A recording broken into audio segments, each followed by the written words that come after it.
Hundreds of massive alien ships tore through the atmosphere of Earth, their silhouettes casting an ominous shadow over the sleeping cities below. These were the Zyraxi, a predator race feared across the galaxy, their hunger for conquest insatiable. For years, humanity had prepared for this moment. Warnings from distant colonies, whispers of worlds lost to the Zyraxi's onslaught, had driven Earth's leaders to action.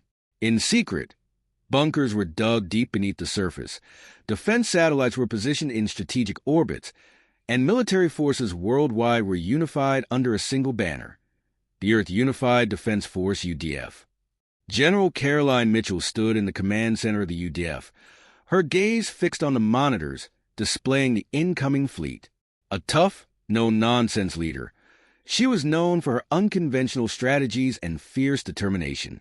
"Status report," she barked, her voice cutting through the tense silence. "All defense systems are online," came the response. "We're ready, ma'am." "Ready," she muttered to herself, knowing full well that no one could truly be ready for what was coming. She turned to her side, where Dr. Elias Ward, a leading scientist in advanced weaponry, stood nervously adjusting his glasses. "How's Genesis?" "Unstable," Ward replied. "The power cells they're not holding. We might not get a second chance if we fire prematurely." Mitchell agreed. Genesis was their last hope. A mysterious weapon designed to disrupt alien technology by targeting their molecular structures. It was untested, and there was no guarantee it would work, but they had no other choice. In the skies above, the Zyraxi ships began their assault. Beams of destructive energy rained down on Earth's major cities: New York, Beijing, London, Sydney. The devastation was immediate and absolute. Buildings crumbled. Streets were set ablaze, and the screams of the dying filled the air. Human missiles fired back, but they bounced harmlessly off the alien shields.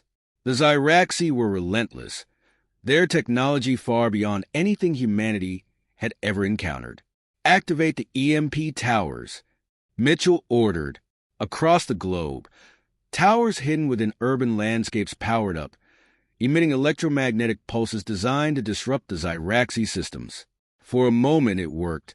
The alien ships hesitated, their advance slowing, but only for a moment. The Zyraxi adapted, recalibrating their shields to withstand the pulses. On the ground, Captain Marcus Kane led a squadron of elite soldiers tasked with defending the city of Los Angeles. Kane was a seasoned soldier, hardened by years of combat on the Martian frontier. He watched in horror as the Zyraxi forces landed, massive creatures with razor-sharp claws and armored scales, cutting through human defenses with terrifying ease. "Fall back," Kane shouted to his men as they retreated into the labyrinth of the city. They used every tactic they knew: urban guerrilla warfare, traps, weaponized drones. But the Zyraxi were relentless, pushing forward with a single-minded focus.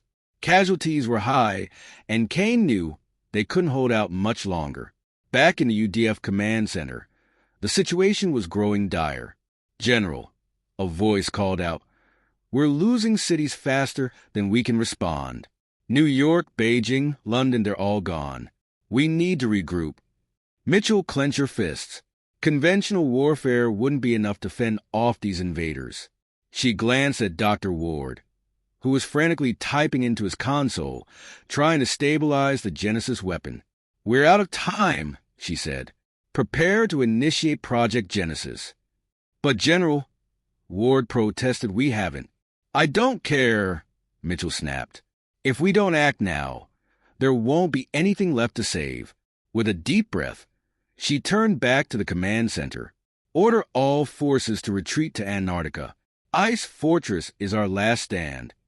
The command was relayed, and across the world, the remnants of Earth's forces began a desperate retreat. Ice Fortress, a hidden military base buried deep beneath the Antarctic ice, was humanity's final stronghold. The journey there was fraught with peril, as Zyraxi forces hunted them down, but there was no other option. Deep within the icy heart of Antarctica, Ice Fortress hummed with frenetic energy. In the subterranean command center, General Caroline Mitchell oversaw the last frantic preparations. The fortress was the final refuge for Earth's defenders, and all hopes now rested on a single, untested weapon, Genesis. Dr. Elias Ward worked feverishly. The weapon was a marvel of human ingenuity, a particle disruptor designed to break down the molecular structure of alien technology. But it was also highly volatile, and the power cells required for its operation were proving to be unstable. "This isn't going to hold," Ward muttered. "We need more time." "There is no more time," General Mitchell replied. She could see the strain in Ward's face, but there was no room for hesitation. "We either deploy Genesis now or we're finished." In the depths of the fortress, Captain Marcus Kane and his squad prepared for what would likely be their final battle. The walls of their bunker vibrated as the Zyraxi forces began their assault on the fortress. Kane could hear the distant rumble of explosions and the clatter of boots as soldiers hurried to their positions. His team looked to him for guidance, their faces drawn with exhaustion and fear. "Listen up," Kane said. "We've been through worse. The Zyraxi think they can break us, but they don't know what humans are capable of. We're not just fighting for survival. We're fighting for everything we've ever known. Our families, our planet, our future. This is where we make our stand." His words lit a spark in the soldiers' eyes, a rekindling of the resolve that had carried them through countless battles. They knew that the odds were against them, but they would fight with everything they had. Meanwhile, in the command center, a deep growl echoed through the speakers. A transmission from the Zyraxi warlord, Commander TYRX. "Humans, your resistance is futile. Surrender now, and we may yet spare some of you." General Mitchell's jaw tightened. She leaned over the microphone. "We don't surrender, Commander. You've underestimated us, and that will be your downfall." The ground shook as the Zyraxi forces launched a full-scale assault on Ice Fortress. The sky above was filled with the glow of plasma fire and the roar of alien ships descending like vultures. Inside the fortress, Captain Kane and his soldiers fought with a tenacity born of desperation. They used every trick in their arsenal. Traps rigged with explosives, sniper nests concealed within the ice, and guerrilla tactics honed in the urban jungles of Earth's shattered cities. Despite their best efforts, the Zyraxi advanced relentlessly. Their technology was superior, their warriors almost unstoppable. Kane's squad was being pushed to the brink, the fortress walls trembling under the sheer force of the attack. Back in the lab, Dr. Ward faced a dire situation. The power cells of Genesis were dangerously unstable, the weapon systems fluctuating wildly. It was now or never.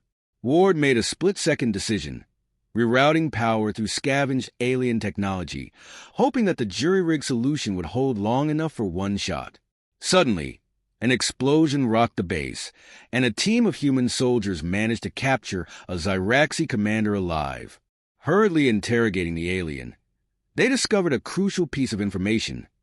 The Zyraxi's shields had a fatal weakness, a frequency that could disrupt their defenses. General Mitchell seized the opportunity. "Patch this through to all units," she ordered. "Coordinate our attacks. Target the weak points and break through their shields." With newfound hope, the human forces launched a coordinated counterattack. Missiles were retuned to the newly discovered frequency, and the effect was immediate. Zyraxi ships began to falter, their shields flickering and collapsing under the barrage. For the first time since the invasion began, Earth's defenders had the upper hand. In the chaos of battle, Captain Kane found himself face-to-face with a Zyraxi warrior. The creature lunged at him with lethal precision, but Kane was ready.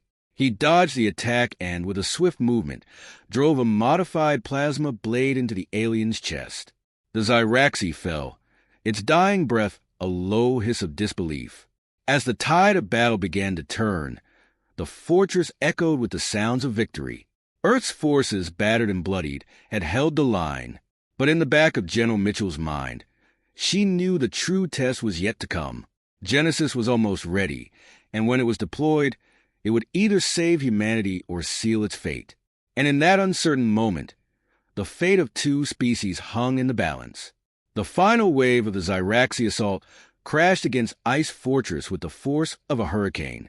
In the distance, the skies burned with the wreckage of fallen alien ships. At the forefront of the invasion, General TYRX, the Zyraxi warlord, led his elite squad of predators in a direct assault on the fortress. Inside the command center, General Caroline Mitchell watched the monitors with steely resolve. The fortress trembled with each impact, and the air was thick with tension. "They're coming for us," she said. "This is it. All units, prepare for final engagement." In the labyrinthine corridors of Ice Fortress, Captain Marcus Kane and his squad maneuvered through the chaos, taking up defensive positions. The sounds of battle echoed around them. Explosions, the hiss of plasma weapons, and the guttural growls of the Zyraxi. Kane's senses were razor-sharp, every nerve on edge as he prepared for what would likely be his last fight. Suddenly, the outer doors buckled under a massive force, and TYRX's elite warriors stormed into the fortress. These Zyraxi were larger, faster, and deadlier than any Kane had faced before. The air was filled with the stench of burning metal and the screams of the dying as the battle reached a fever pitch. TYRX himself strode through the chaos. He believed that if he could decapitate the leadership, the human resistance would crumble. "Kane," the warlord snarled as he caught sight of the captain, "I will feast on your heart before this day is done." Kane didn't flinch. He knew that this confrontation was inevitable, and he had prepared for it. The two warriors circled each other, sizing each other up in a brief moment of calm before the storm. TYRX struck first. Kane barely managed to dodge, the alien weapon slicing through the wall behind him. The two clashed, a deadly dance of speed and strength. TYRX's brute force was overwhelming, but Kane fought with the tenacity and ingenuity that had kept him alive through countless battles. He lured the Zyraxi warlord into a trap, leading him into a narrow corridor where TYRX's size worked against him.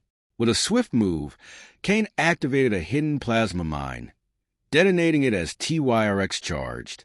The explosion rocked the corridor, and for a moment, there was silence. But when the smoke cleared, TYRX emerged, wounded but still standing. He roared in fury. "You cannot defeat me, human," he bellowed. Kane, bloodied but unbroken, faced him with grim determination. "This isn't about defeating you," he replied. "It's about surviving." In a final, desperate move, Kane activated a scavenged Zyraxi plasma rifle, modified to overload. He aimed it directly at TYRX and fired. The blast enveloped the warlord in searing energy. TYRX staggered. With his last breath, he gazed at Kane in disbelief. "Humans, the true predators," he whispered before collapsing in a heap of molten metal and charred flesh. As TYRX fell, a surge of determination swept through the human defenders. In the command center, Dr. Elias Ward completed the final adjustments to Genesis. "General, it's ready," he announced. "Do it," General Mitchell ordered. Ward activated Genesis, and a powerful energy pulse shot from the weapon, expanding outwards in a brilliant wave. The pulse swept across the battlefield, disrupting the molecular structure of Zyraxi technology. Alien ships fell from the sky, their systems failing, and the once invincible warriors collapsed as their armor disintegrated around them. The Zyraxi, who had believed themselves to be the galaxy's apex predators, were now vulnerable, and Earth's forces took full advantage. Human soldiers, reinvigorated by the sudden turn of events, surged forward, overwhelming the disoriented invaders. What had been a desperate last stand became a decisive counterattack. As the last of the Zyraxi ships fled Earth's atmosphere, a cheer rose from the surviving defenders. The battle was won, but at a tremendous cost. Ice Fortress, though battered, still stood, a testament to humanity's resilience. General Mitchell addressed the exhausted soldiers. "Today, we showed the galaxy what it means to be human. We are the apex predators, and no one will ever doubt that again." Captain Kane, standing amidst the wreckage, looked out at the frozen wasteland. The victory was theirs, but the scars of battle ran deep. He watched the retreating ships disappear into the darkening sky. In the silence that followed, the future seemed both ominous and full of promise, because now humanity knew they could face any threat and emerge victorious.